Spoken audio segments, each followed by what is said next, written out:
Okay, hi. I would like to read for you guys a book that is titled Butterflies in My Stomach and Other School Hazards. And it's a fun book because it talks about a lot of sort of first day feelings, but it also uses a lot of figurative language to describe them. And I just think it's a really interesting book.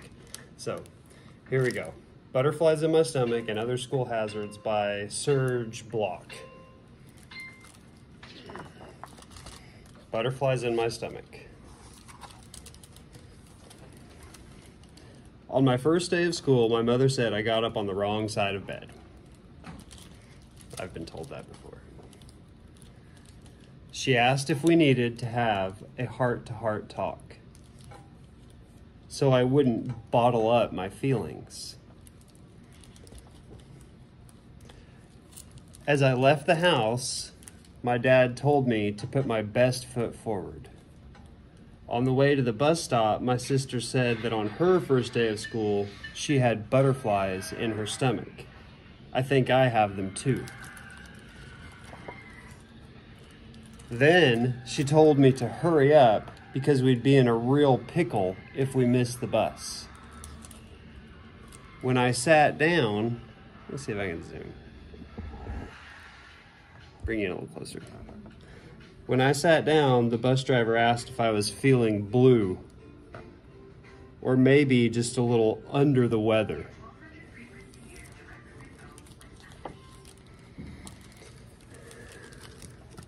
When I got to school, my new teacher said hello, but I didn't answer. Has the cat got your tongue? He asked me. See the cat running away with the tongue. And then he said I was all ears whenever I was ready to come out of my shell.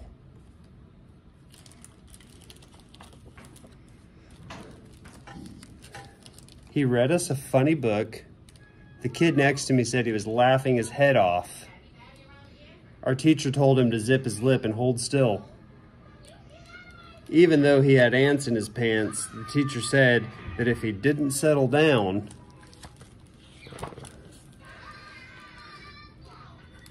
he'd have to talk to the principal because she was the big cheese. See the cheese.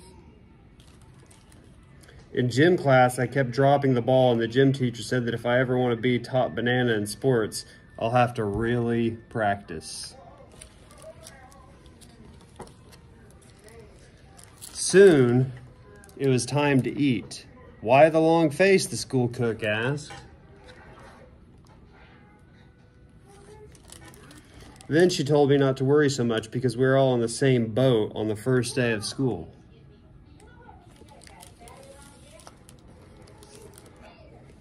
I went out to play, but then a teacher said we had to go back inside because it was about to start raining cats and dogs.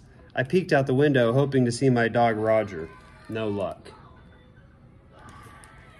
During library time, the librarian told us that she loved getting lost in a book, and that we would too. When you read, she said, your world is an oyster. I think he's sitting on a pearl, like in a shell.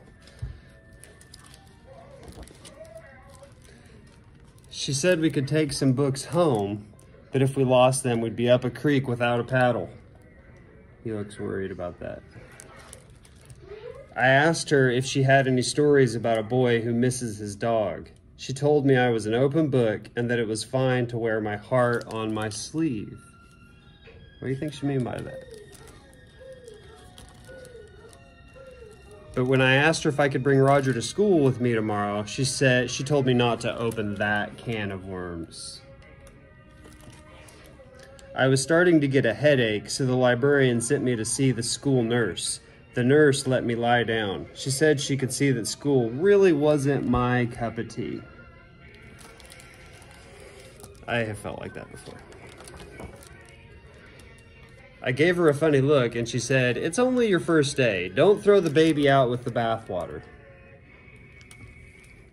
But what if Roger forgets all about me while I'm here, I asked her. Let's just cross that bridge when we come to it, she said.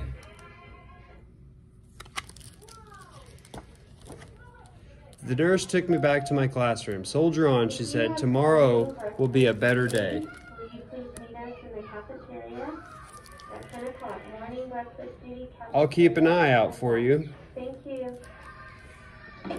That's an eyeball. The blue one. Our teacher gave us an assignment to finish for tomorrow. I'll expect you all to be busy bees tonight, he said. That made me laugh a little. Homework is for the birds, the kid next to me grumbled. I grinned at him and he smiled back. Before I knew it, the bell rang and it was time to go home. I think we have birds doing homework. Because that's what birds do. The bus driver asked me how my day went. She said that school was sometimes a tough nut to crack,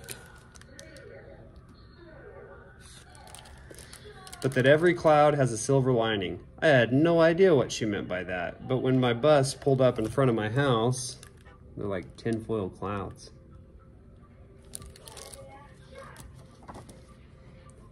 I was as happy as a puppy with two tails.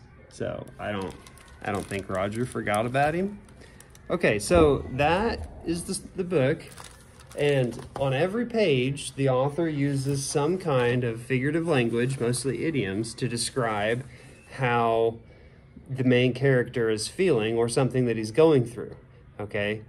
And so what I want you to do is pick one of them, any of them, and I'll put a list in the lesson plan document, and do what I have done here, okay? So I picked don't bottle up my feelings.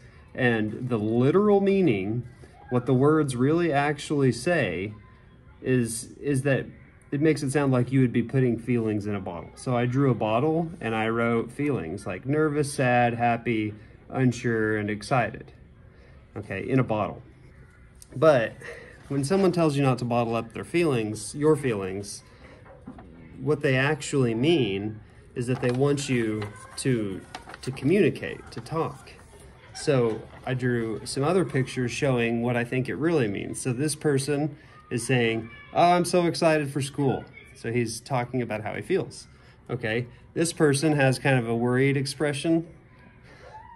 Things are different. I'm feeling nervous. Okay, and then this person down here with the frown face says, I'm sad that summer is over. Okay, so that's the figurative meaning. That's what the words are trying to say. Okay, so I would like for you to just get a pencil and paper and do what I've done here. Pick any of the sayings from the book, draw what the words literally actually say. Should be kind of silly. And then draw what you think that means on the other page. Okay, I look forward to seeing these. Thank you.